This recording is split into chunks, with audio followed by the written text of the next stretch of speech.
Oi, pessoal, tudo bem? Então, vamos começar a apresentação do nosso trabalho. Vamos falar sobre o trabalho do Etnografia, explorando o papel de facilitadoras de grupos reflexivos sobre gênero. Eu sou Ana Paula, sou servidora do Tribunal de Justiça do Rio Grande do Sul e trabalho no Juizado de Violência Doméstica de Porto Alegre. Também sou doutoranda no programa de pós-graduação de Sociologia da Universidade Federal do Rio Grande do Sul. Sou colega da Carol e assim a gente se conhece e escreveu esse trabalho. Oi, pessoal, tudo bem? Eu me chamo Caroline Gonçalves, sou cientista social e atualmente, como a Ana disse, eu faço mestrado no programa de pós-graduação em sociologia e, assim, junto com ela, também atuo como pesquisadora no grupo de pesquisa Violência e Cidadania. Agora, começando a apresentação do nosso trabalho, primeira parte de introdução, a gente fala um pouco sobre a proposta geral do nosso artigo. Nós duas pesquisamos sobre masculinidades, violência dentro do grupo reflexivo de gênero. Então, tendo em vista a nossa trajetória, os nossos estudos dentro dessa temática, a gente percebeu uma carência de material acadêmico e de textos que abordem a experiência de facilitadores dentro do grupo reflexivo de gênero. A gente escolheu como metodologia de trabalho a autoetnografia, que busca dar então um olhar pessoal para a matemática. A gente olha para algum assunto com os nossos olhos e escreve sobre isso.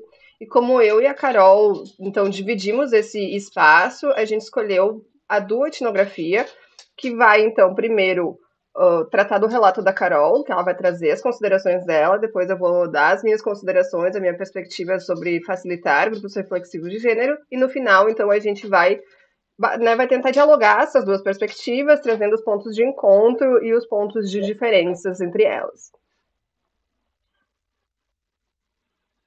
Então, aqui, de maneira breve e objetiva, eu parto da minha experiência, então, que é intitulada Perspectiva enquanto pesquisadora da Universidade do Grupo Reflexivo.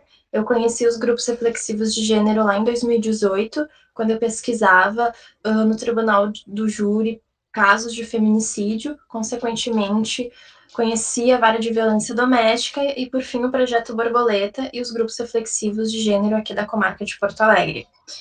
No meu mestrado, então, interessada em entender um pouco melhor sobre as masculinidades no âmbito da violência, eu escolho o Grupo Reflexivo de Gênero de Porto Alegre como campo e, ao longo desse ano de 2024, eu fiz a formação para atuar como facilitadora e hoje essa minha experiência enquanto facilitadora de grupos foi incorporada na minha dissertação.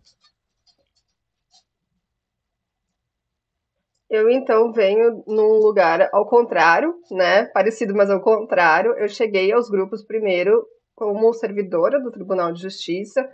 Eu fui chamada no concurso, entrei no doutorado na sociologia muito próximos, então eu pedi para ir à violência doméstica justamente para tentar elaborar um campo de pesquisa. E chegando lá, eu soube da existência desses grupos, porque eu realmente não conhecia eles antes disso. E aí me interessei por trabalhar com isso, fiz a formação, e aí, a partir da formação e de facilitar esses grupos, entendi que teria um campo de pesquisa extenso sobre isso que ainda precisaria ser desenvolvido na sociologia. A partir, né, das disciplinas do programa e da Carol enquanto facilitadora, então a gente se conheceu, né, entrou em contato, começou a dividir essas angústias de pesquisa e esses interesses de pesquisa. Então a gente está construindo agora juntos esse campo de masculinidades, de grupos reflexivos dentro da sociologia. Pode passar, Carol.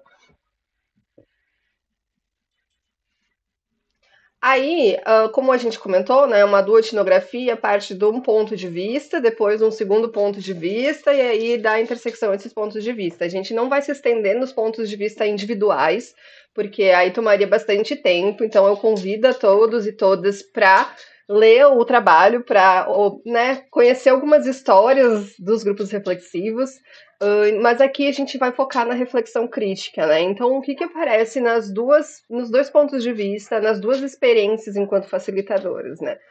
Primeiro que tem uma carência um pouco estrutural. A gente sabe que os grupos reflexivos, eles são recomendados pelo CNJ, eles estão dentro de um programa de medidas alternativas do Senapem, mas eles não são estruturados ainda enquanto uma política pública sólida Então a gente faz os grupos reflexivos de uma forma ainda muito artesanal. A gente tem uma formação para isso, né? A gente faz a formação aqui no Rio Grande do Sul através do Centro de Formação do Poder Judiciário, mas é uma formação que ela é limitada em termos de tempo, obviamente.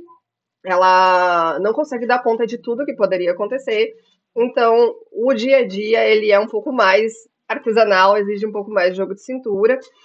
O voluntariado é uma das questões bem importantes na nossa perspectiva, porque a gente fala um pouco, né, sobre como é cansativo estar ali fazendo um trabalho voluntário, com muitas limitações. A gente precisa estar disponível ali para fazer esse trabalho, mas que é um trabalho que exige muito, exige formação, exige senso crítico, exige recursos de tempo, e é um trabalho também que ele cansa mentalmente. Então, uma das outras questões é que falta talvez um pouco de suporte, um acompanhamento mais no sentido emocional, assim, dos facilitadores, porque são muitas histórias, são muitas resistências, e isso a gente vai absorvendo, mas ao mesmo tempo a gente vai tendo que ter esse jogo de cintura, então dificulta um pouco o trabalho, né? No último momento, a gente ainda tenta trazer um pouco, né, de um debate teórico sobre masculinidades e violência, sobre como a questão das masculinidades aparece nesses grupos reflexivos. Então, pelas histórias que a gente conta, a gente consegue ver, né, que aparece muito esse dilema das masculinidades hegemônicas, sobre quando a gente pergunta para os homens o que é ser homem, né? Sempre é a questão de prover, a questão de ser forte, isso aparece muito, então é interessante ao mesmo tempo que a gente enxerga que esses homens não são todos iguais, então eles têm as suas individualidades, né? Essa masculinidade hegemônica, ela não é a regra, eles vêm de outros lugares. São homens, em geral, são homens mais periféricos, então são atravessados por outras histórias. E por fim, as considerações gerais, né, os possíveis cenários, a Ana já adiantou bastante, mas seria uma regulamentação uma política pública também para o serviço voluntário, né, que é executado pelos facilitadores, uma remuneração e um apoio, sobretudo na área da saúde mental desses facilitadores, uma regulamentação da própria formação dos facilitadores e também da execução dos grupos para que exista um padrão e para que todos os facilitadores sigam uma ordem, claro, sempre respeitando o perfil e a personalidade daquele grupo, mas que tenha uma orientação pelo menos geral, né, de todos os assuntos que deverão ser abordados, mas respeitando também a individualidade e a personalidade que aquele grupo tem. E o olhar no trabalho da facilitação do grupo, o olhar no trabalho de facilitação dos grupos é focar, né? Porque a gente tem bastante pesquisas dentro da área dos grupos reflexivos, mas voltar a atenção para a facilitação dessa atividade. Então, esse trabalho que a gente está apresentando aqui é uma tentativa de iniciar, né? De dar um pontapé, mas a gente precisa que outros facilitadores, aqui é um caso da experiência de um grupo reflexivo da cidade de Porto Alegre, então a gente entende que é um estudo de caso, e então é um convite também, né, para que outros facilitadores se sintam à vontade para compartilhar suas situações, suas experiências, e também um convite para que os sociólogos, né, essa área, consiga produzir mais sobre grupos reflexivos, sobre masculinidade, sobre violência, porque esse campo de estudos ele é mais voltado para a área da saúde, para operadores do direito, mas a perspectiva sociológica ela é fundamental para entender como se dá as dinâmicas de poder, como se as outras categorias sociais elas conversam e também divergem dentro desse campo de estudo. E com isso a gente finaliza, pessoal. Muito obrigada. Aqui estão os nossos contatos e a gente fica à disposição.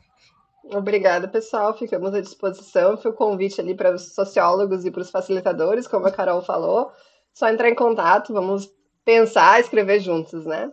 É isso. Obrigada. Obrigada.